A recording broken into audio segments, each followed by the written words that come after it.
compressed poetically into a clear message of hope. As I write, democracy is once again coming under threat from populists, and rhetoric is, like nostalgia, one of those things that are always said not to be as good as they used to be.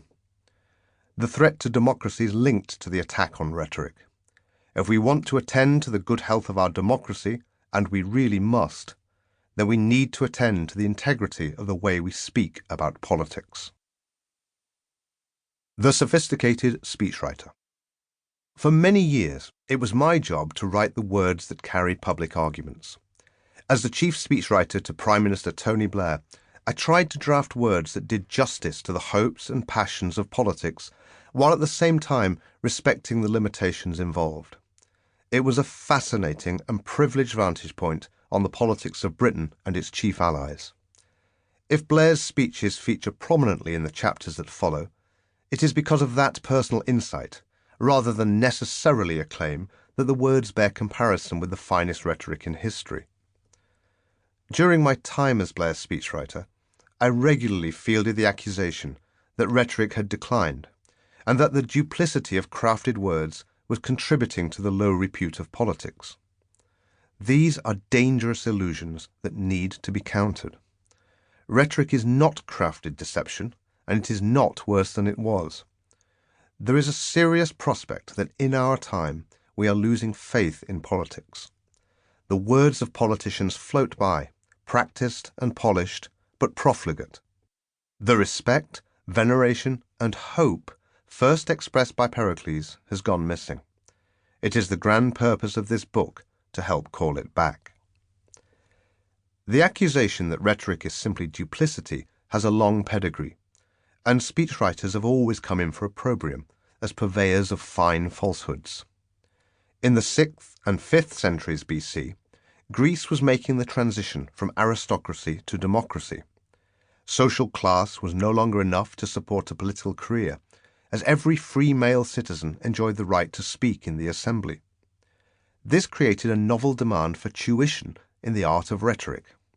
A band of itinerant writers and teachers of oratory met that demand for high fees. They were known as the sophists, and they came in straight away for vilification. Taking money for instruction was thought to be ignoble, and the sophists were immigrants who imported new and unwelcome ideas, such as the notion that truth was not transcendent but emerged from the clash of arguments. In 423 BC, in the Clouds, Aristophanes was the first to note that rhetorical genius can be turned to ill effect or can conceal dubious motives. It's just rhetoric, we say. Aristophanes satirizes Socrates' rhetorical fluency and his ability, in the boast of the sophist Protagoras, to make the weaker case appear the stronger. In the Clouds, Aristophanes has Socrates teach a boy how to argue that a son should beat his parents. They take revenge by burning down Socrates' thinking shop. Plato, who lived in Athens in the generation following the arrival of the sophists, shared Aristophanes' distrust and wrote the classic statement of suspicion about rhetoric.